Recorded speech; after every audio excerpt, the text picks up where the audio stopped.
20대 대선 사전투표율이 역대 최고치인 36.93%를 기록한 가운데 서울시의 사전투표율은 이보다 높은 37.23%로 나타났습니다. 양천과 은평의 사전투표율은 서울 평균보다도 높았습니다.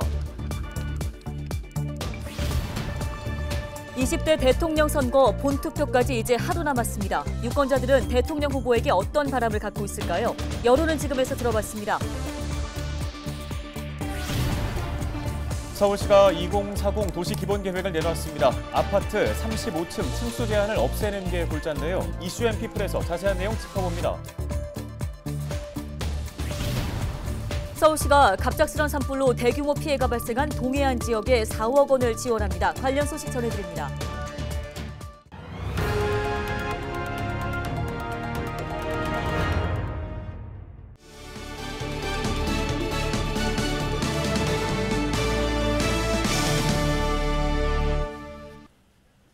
여러분 안녕하십니까? 헬로티비 뉴스입니다. 20대 대선 사전투표율이 역대 최고치인 36.93%를 기록했습니다. 전체 유권자 3명 중 1명이 지난 4일과 5일 사전투표에 참여한 건데요. 서울시의 사전투표율은 37.23%로 전국 평균보다 높았습니다. 지역별로는 은평구가 37.9%, 양천구 38.11%로 두 지역 모두 서울 평균보다 높았습니다.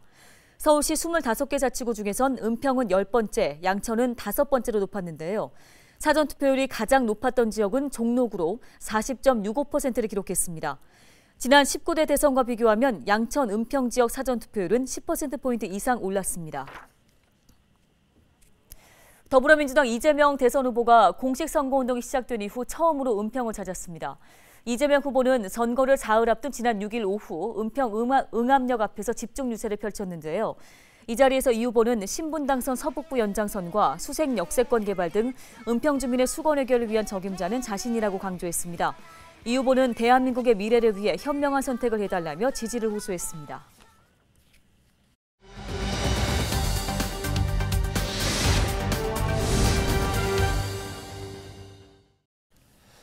네, 다음은 시민들의 생생한 목소리를 들어보는 여론은 지금 순서입니다. 제20대 대통령 선거를 앞두고 후보자에게 바라는 점은 무엇인지 살펴보고 있는데요. 네, 지역 균형 발전과 부동산 정책, 그리고 통합의 리더십 등 저마다 후보자를 선택하는 기준으로 다양한 의견들이 나왔습니다. 정선영 기자가 들어봤습니다. 인구의 절반 이상이 수도권에 살고 있는 대한민국.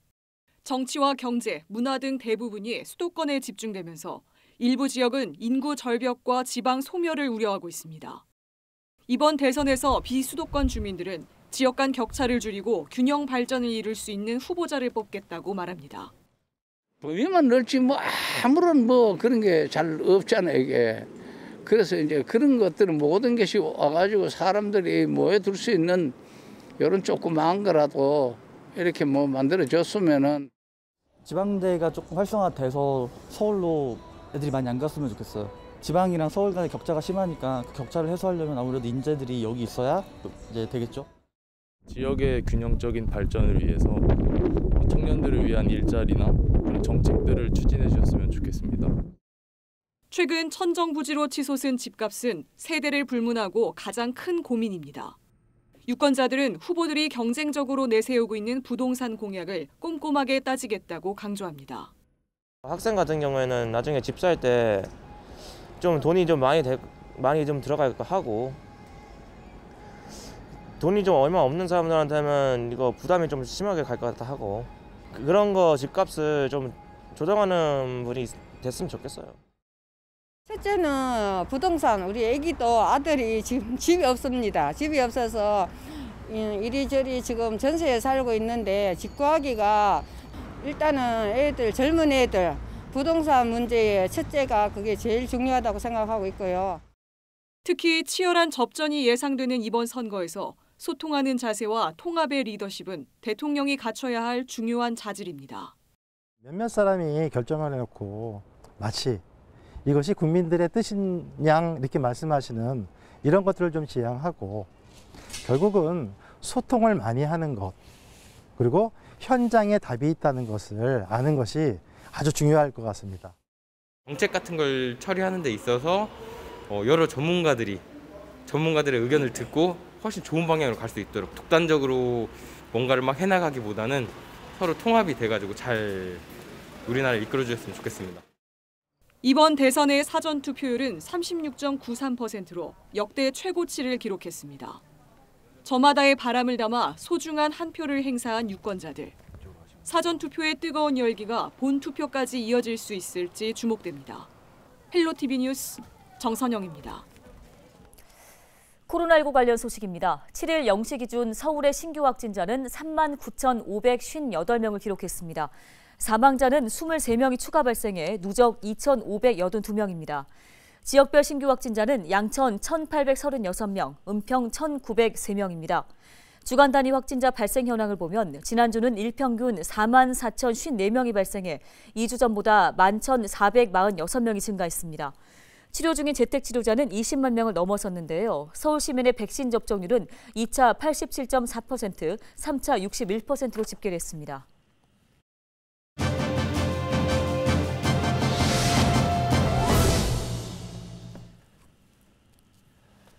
서울의 미래를 제시하는 청사진.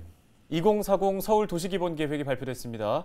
자, 특히 주거용 건축물에 일률적으로 적용해온 층고 규제가 없어지는 게 골자입니다. 네, 한강변 일대 재건축 추진 단지들이 들썩이고 있습니다. 35층 층수 제한 폐지로 인한 기대와 우려는 무엇인지 짚어보겠습니다. 서진영 대한부동산학회장 겸 경인여대 교수 연결해 보겠습니다. 자, 교수님 먼저 2040 서울도시 기본계획안이 나왔는데요. 가장 눈에 띄는 점이 앞서 말씀해드린 35층 층수 제한 폐지입니다. 먼저 어떤 효과를 기대해 볼 수 있을까요? 우리가 이제 박원순 시장 시절에 청수 규제를 통해서 고밀 개발을 방지했었는데 이번에 이제 청수 규제가 폐지가 되면 기존 용적률은 그대로 두지만 우리가 이제 청수를 높게 재개발할 수 있음으로 인해서 이 아파트 동간의 거리들이 좀 더 넓어지게 되고 서울의 랜드마크의 어떤 스카이라인들을 새로 구축할 수 있기 때문에 이 주거 환경 개선이라는 측면에서는 많은 도움이 될 것으로 이렇게 예상이 됩니다.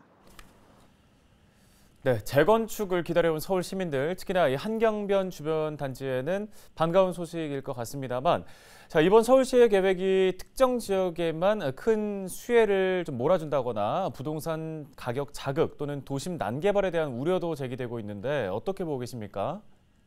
우리가 이제 한강변 같은 경우에는 실질적으로 이제 재개발이 활성화되면 어느 정도 헌집이 새집이 되는 것이기 때문에 가격 상승의 부작용은 충분히 나타날 수가 있고 지금처럼 용적률을 그대로 두고 청수 규제만 할 것이 아니라 용적률은 좀 더 높여주고 건폐율은 낮추어서 낮춘 건폐율은 도로용지나 공원용지로 기부 체납을 받아서 시민들에게 돌려주는 이런 어떤 제도적 개선이 함께 이루어져야만 이 도로나 공원시설로 기부 체납을 받은 것들이 시민들에게 돌려주게 되면 도시 환경을 개선하거나 서울의 도시 경쟁을 높이는데 좀 더 도움이 되지 않을까 이렇게 생각을 합니다. 네, 더 많은 시민이 혜택을 보고 특히 주거 걱정이 없는 서울시가 구현되기 위해서 이번 계획과 관련해서는 어떤 고민과 또 노력이 동반돼야 할까요? 서울 같은 경우에는 국제도시이기 때문에 전체적으로 도시 공간 구조도를 좀 더 재설계를 해서 고밀 개발을 통한 복합 건물 개발이 이루어질 수 있도록 제도 개선이 되어야 되지 않겠느냐. 주거와 산업, 관광, 금융 이런 것들이 융합적으로 이루어진 건물들을 지을 수 있도록 하고 그런 복합시설들이 서울의 랜드마크를 구성할 수 있도록 도시의 경쟁력을 좀 더 높이게 되면 서울 시민의 삶의 질을 개선하는 데 상당히 도움이 될 것으로 이렇게 예상이 됩니다. 네, 오늘 부동산 관련한 도움 말씀은 여기까지 들어보도록 하겠습니다. 서진영 대한부동산학회 학회장이었습니다.